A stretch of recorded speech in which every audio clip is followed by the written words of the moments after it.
We need someone more discreet, Mr. Garrison muttered, sliding the termination letter forward. I didn't argue. I just smiled. They had no idea I'd already reported everything. My name is William Benchmark. I'm 52, and until last Tuesday, I was the senior compliance officer at PX Investing, a boutique firm that once prided itself on integrity, transparency, and client-first values. 14 years in the same seat, buried in audits, approvals, and sleepless nights, where $1 million transfers needed a second look, or someone willing to ask the uncomfortable questions. That was always me. I didn't schmooze, didn't play politics. I kept to the numbers. If something didn't match, I didn't let it slide. While others wore designer watches and chased yachts, I wore down keyboards, 3 of them over the years. No accolades, no headlines, just the weight of knowing that, without me, half of those deals would have unraveled fast. Back then, PX was run by Harold Beecham, a man who believed the smallest discrepancy was a sign of a bigger problem. He once said, "Well, you're the only reason we sleep at night." I believed him. So I gave them everything. Missed anniversaries, lost 2 friends to burnout, nearly wrecked my marriage more than once, but I stayed. I believed in what we were building, but then came the pivot. Quiet first, then aggressive. Harold retired. A new CEO came in with buzzwords like scalability and offshore opportunities. Compliance went from front seat to broom closet. Due diligence became an optional checkbox. And I became a problem. The guy who asked too much, slowed things down, lacked vision. But I wasn't naive. I noticed the sudden interest in Shell LLCs. I flagged anonymous investors hiding behind Luxembourg registrations. I questioned funds structured like puzzles, and was told to focus on growth, not ghosts. So I did what any auditor worth his salt would do. I documented everything, because I knew what they were doing wasn't just risky, it was criminal. I joined PX Investing when it was just a glass-walled corner office with 2 partners and a dream. No more than a dozen of us, all crammed into a single floor downtown. Back then, it wasn't about hedge fund games or offshore acrobatics. It was about trust, real portfolios, real people. Harold Beecham sat 10 feet from me, sleeves rolled up, running stress tests and client calls himself. We didn't hide behind jargon. We explained every risk. And clients respected that. Those first years were rough, small accounts, slow growth, endless late nights, but they were honest. I still remember the whiteboard Harold used to track new clients. Every name meant someone had placed their future in our hands. It wasn't about margins back then. It was about stewardship. I helped design our first internal risk assessment protocol from scratch. Built models that didn't just impress clients, they protected them. We turned down shady deals, reported irregularities, even when it cost us. That culture was our edge, and it worked. We grew. By year 6, we'd expanded to 3 offices. Our portfolio hit $500 million. Still, our name meant something. PX wasn't just a firm, it was a standard. We didn't chase hype. We chased results, sustainable, clean, auditable. But culture is a fragile thing. One wrong hire, one ambitious board vote, and everything you built can be rebranded into something you barely recognize. And that's exactly what happened. It started with little things. A new CTO, smooth talker, LinkedIn influencer type, began replacing our internal systems with flashy platforms that looked great but lacked real control mechanisms. Then came the junior analysts, straight from Ivy League programs, none of them trained in actual compliance, but fluent in buzzwords and Excel shortcuts. I was no longer invited to due diligence meetings. My reports started getting lost in email chains. New accounts were opened without proper background checks. One day, I found an unsigned approval on a wire transfer to a firm in the Caymans. I flagged it. Within 24 hours, my team was restructured. That's when I got my first assistant, Taylor, 24. Brilliant on paper, clueless in practice. She called risk reports, vibe checks, and thought KYC was a music festival. Not her fault, really. They hired her because she wouldn't ask questions. That was the new standard. Enthusiastic ignorance. I'd been there long enough to recognize a pattern. This wasn't disorganization, it was design. A slow, methodical phasing out of anyone who might blow the whistle. I watched as senior team members with ethics and backbones were pushed aside. Labeled as difficult, old school, resistant to change, and in their place, people who played ball, said yes. Looked the other way. PX was no longer the firm I helped build. It was a facade. Expensive branding wrapped around a growing rot. I still showed up every day. Still kept my head down. But, behind the scenes, I was watching logging, ARCHIVING, because it was no longer a question of if it would all collapse, just when. The first time someone from the board called me, after I was pushed out of active reviews, it was almost funny. Something about a discrepancy in a quarterly audit. I told them I was no longer authorized to consult on compliance issues, just like they'd wanted. Silence on the other end. Then a quiet, understood, click. They thought I'd be bitter. They expected an email blast, maybe a legal threat, a LinkedIn post begging for sympathy. But I didn't do any of that. I did what I always do. I followed procedure. For months, I'd been copying files to a secure off-site drive. I backed up email chains, internal memos, flagged transactions, timestamps. I had records going back to years, wire transfers disguised as consulting fees, onboarding shortcuts, data manipulation so subtle even the auditors missed it. But I didn't go to regulators, not yet, because PX was still too arrogant to realize it was bleeding. And I wasn't going to hand them a tourniquet. I heard through a former colleague that 2 clients had pulled out, both quietly, both citing internal misalignment. Then another one got cold feet right before signing. The pipeline started thinning, slowly, like a leak no one could find. I just watched. Every time they reached out, quick question about an old compliance format. Or do you remember the source on this transaction? I answered the same way. You'll have to ask the new team. They wanted me gone. Now they could enjoy the silence. Because what they didn't understand was, I wasn't out for revenge. I was out for precision. It was an email. Simple subject line. Let's talk. I almost deleted it, assuming it was spam. But the sender, Hathaway and Row Capital, that made me pause. They were a rival firm. Bigger, older, with a reputation for brutal due diligence. I opened it. William, we've heard about your departure from PX. Some of your work has crossed our radar. We'd like to meet. 3 days later, I sat across from Daniel Rowe himself. No junior recruiter. No HR buffer. Just the co-founder of a $4 billion powerhouse pouring black coffee into chipped mugs, like we were old friends. We're acquiring a portfolio, he said. A big one. Problem is, part of it was managed by PX.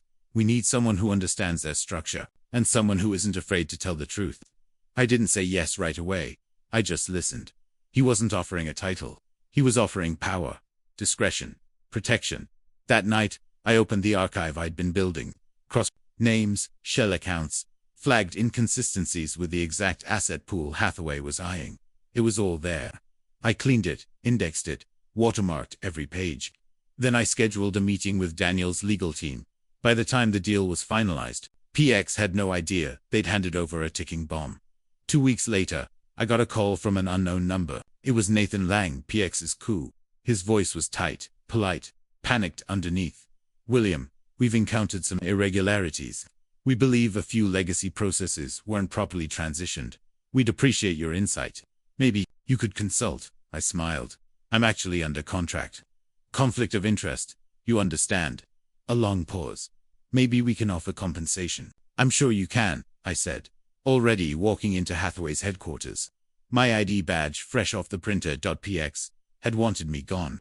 But now, I was the gatekeeper to everything they tried to bury. And their new worst nightmare had just gotten an office with a view. Asterisk, asterisk, asterisk. The unraveling wasn't loud. It was quiet. Strategic partners started pulling out of deals last minute. Auditors requested extensions they never needed before. Rumors began swirling on finance forums. And then the headline hit. PX investing. Under regulatory scrutiny for irregular reporting practices. I didn't leak anything. I didn't need to. All I did was open the right doors and let their own mess walk out into daylight. A former junior analyst, someone I'd once trained, called me in a panic. William. They're asking about transactions from last year. They said you handled them. I told him calmly. Tell them to check the logs. Everything's there. It was, and it pointed to signatures that weren't mine. Approvals I never gave. Timestamps altered just enough to raise every kind of red flag. Then came the subpoenas. The SEC showed up first, then the IRS, and then a lawsuit from one of their largest clients. claiming breach of fiduciary duty and reckless mismanagement. By the end of the week, PX froze all withdrawals from their private funds. Their official statement was a mess of legal jargon and forced optimism. But inside, it was chaos. I heard they tried to erase internal chat logs. Too late, the servers they used still had mirrored backups, a feature I'd quietly implemented 3 years earlier. After someone tried to hide a backdated trade, they never turned it off. Probably forgot it even existed. A letter from PX's legal team eventually reached me. Vague threats, suggestions of NDA violations, a hint that I may have misused proprietary information. I read it once, poured myself a drink, and forwarded it to Hathaway's counsel. Their reply was one sentence. Handled. Number 1 from PX called again, but I kept watching from a distance. The stock price dropped. Key employees walked. Clients demanded audits. And the press, oh, the press, they loved it. Once priced PX investing, now facing full-scale collapse. I never cheered, never gloated. Just sat with my records and my peace of mind. They built their empire on shortcuts and shadows. And now the light was doing its job. Asterisk, asterisk, asterisk, asterisk. It was an internal memo. Leaked. Marked privileged board only. But it made its way to me anonymously, of course. No signature, no trace. Just one subject line. Project Cascade. Inside, it was all laid bare. PX Investing's pivot hadn't been a failure of leadership. It had been a plan. The new CEO, Mitchell Crane, had orchestrated the transformation months before he was even hired. He'd been consulting behind the scenes, feeding the board a narrative. Compliance is a bottleneck. Old guard must go. And there I was. Bullet point number 3. Benchmark is too thorough. Relocate or eliminate. They called it strategic rotation, but it wasn't strategy. It was a setup. They needed people out of the way. People like me. People who could spot what they were about to do. Open shadow entities. Shuffle investor funds through derivative layers. And package high-risk assets inside ESG wrappers. They created a synthetic yield bubble and sold it as innovation. And I had it all now. Meeting transcripts. Draft prospectuses never published. Even a WhatsApp screenshot where Mitchell bragged, "We ghost the old man, we scale faster." I was the old man. The hardest part wasn't seeing my name. It was seeing the signatures of people I trusted. 2 board members who once vouched for me. A junior who I'd mentored through a breakdown. All part of it. Bonuses. Stock options. Silence. But the real punch. They had tried to shift the blame before the fallout even started. Internal emails drafting scapegoat statements with my name highlighted. Former compliance head failed to flag risk in time. A backup plan. Insurance. And that's when it stopped being personal. This wasn't about reputation anymore. It was about precedent. Because if they could do this to me, imagine how many others. They'd already chewed up and buried with a severance check and a silence clause. So I made a call, not to the press, not to a lawyer. Agent Sloan, Securities Division, whom I'd helped once before on a separate matter. Quiet voice, sharp memory. He didn't even let me finish. Just said, "William, we've been watching them too. We were waiting for proof." I had more than proof. I had the playbook. Asterisk, asterisk, asterisk. I didn't rush into anything. After the fallout, after PX made national headlines and the indictments started rolling in, I took a step back. Declined 3 interview requests. Ignored 6 job offers. I wasn't looking for a comeback. I was looking for something cleaner. When Daniel Rowe reached out again, not with another contract, with a proposal. "What if we built something the right way?" he asked. No shortcuts, no blind spots, full transparency. So I said yes. Not to a title, not to a salary, to a standard. We started with 4 people. Just 4. 1 office, 1 mission. Rebuild what finance had lost. Not just numbers. Trust. I helped architect every control system, every audit checkpoint. We wrote our compliance code from scratch. No loopholes, no corporate doublespeak. Every advisor we brought in had to read it and sign it. Not as an HR form, but as a statement of principle. We didn't chase growth. We built for durability. At first, people rolled their eyes. Too conservative, they said. Not scalable. But one by one, the right clients started to find us. Families who'd been burned. Institutions sick of performative ESG funds and hidden leverage. And the best part, some of the people PX had discarded, those same quiet, brilliant analysts and old-school portfolio managers started calling. not for favors. Just to ask, is there room for someone who still believes in doing things right? Always. Because this wasn't revenge anymore. This was restoration. Every late night, I'd spent flagging inconsistencies. No one wanted to see it. Mattered now. Every time I'd been shut down for speaking up, now it gave me the language to build a system where people like me weren't silenced. They were necessary. Clients shook my hand and said, "Thank you for making us feel safe again." And this time, I believed them, because I wasn't working in someone else's house anymore. I was building my own. Asterisk, asterisk, asterisk. It was during a conference in Chicago. I'd just stepped off stage after presenting our transparency framework. No marketing fluff. Just the architecture of ethical finance. When someone from the audience approached me. Sharp suit. Quiet eyes. His badge read, Federal Acquisition Task Force. "We'd like to talk," he said. That meeting turned into 6. Then 12. Turns out, the government had been circling a major initiative.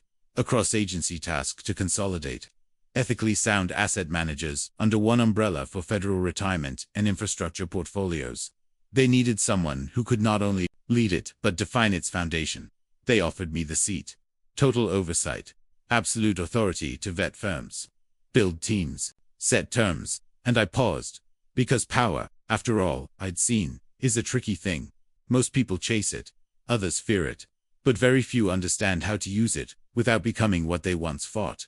I sat across from the committee and said, take it. On one condition. I wanted control over the selection process. No rubber stamps. No board pressure. No silent investors calling shots from behind. Every firm involved would be required to pass the same filters I'd once designed for PX. The ones they buried in favor of shortcuts. And surprisingly, they agreed. They didn't want a figurehead. They wanted someone who could rebuild the foundation. Over the next months, I handpicked a team. Not based on resumes or charm, but on something much harder to fake. Consistency. The ability to say no when it matters. To push back. To protect. When the press caught wind of it, they ran with headlines. Like exiled whistleblower, now leading finance reform. I didn't comment. Because this wasn't about correcting the past. It was about proving a different future is possible. One where the right people don't get cut for being expensive, inconvenient, or unwilling to lie. One where the system doesn't just punish fraud, it prevents it. Asterisk, asterisk. Funny thing about full circle moments, they don't come with fireworks. They slip in, quiet and sharp. 18 months after PX's implosion, I stepped into the same building where I'd once been escorted out with a cardboard box. Not as an employee this time, as a regulator. The firm occupying PX's old floors had just failed a compliance check. Their new owners were requesting a transitional audit team. I didn't volunteer for the assignment, but the system I'd helped build flagged them. And protocol brought me back to 240 Wexler Avenue. Same glass doors, same marble lobby. But now, the receptionist stood when I entered. Called me Mr. Benchmark, offered espresso. I took the elevator alone, remembering the day Kyle the security guard walked me out. I wondered where he was now. The office had been remodeled. Same floor plan, new colors. But I could still feel it. The ghost of everything that had happened. The conference room where Garrison slid my termination letter. The cubicle where I first spotted that payment to a non-existent supplier. This time, there was no need for confrontation, no speeches. I reviewed the documents, interviewed the team, and outlined the corrective steps. Professional, clean, efficient. The new director, a young guy, nervous, asked me, "You used to work here, didn't you?" I nodded. "A while ago." He hesitated. "Do you ever miss it?" I looked around, at the polished desks, the buzz of anxious staffers, the corporate art meant to look expensive. And I said, "Not really." Because I wasn't back for nostalgia. I was there to ensure no one else would be pushed out for doing the right thing. When I left that day, no one clapped. No one even noticed. And that's how I knew I'd won. Because the real reward wasn't vengeance. It was silence. The kind that comes when justice no longer needs a name. Asterisk, asterisk, asterisk. These days, my office isn't on the 23rd floor. It's a small space above a coffee shop in River Glen. No glass walls. No boardroom. Just a sturdy desk, 2 chairs, and a whiteboard covered in names. Not clients. Not investors. Students. Every Monday, I teach an ethics in finance seminar at the local university. Not because I need to, because I want to. Because if I've learned anything, it's that you don't fix the system from the top down. You fix it by planting seeds in people who still believe that doing the right thing isn't optional. I mentor for interns now. They sit in the same chairs I once sat in, eager, idealistic, still believing the job is about protecting people, not pleasing shareholders. I don't tell them war stories. I let them ask questions. And when they do, I give them the truth, even when it stings. One of them, Malik, bright kid, background in economics, asked me last week, how do you know if you're the only one in the room who sees what's wrong? I told him, if you feel it in your gut, you already know. And your job is to not look away. Because legacy isn't about what you leave behind. It's about what you teach someone else to carry forward. Asterisk, asterisk, asterisk, I never needed a headline or applause. The numbers always told the story. The truth always surfaced, and those who build with integrity, they don't need to chase respect. Time hands it to them.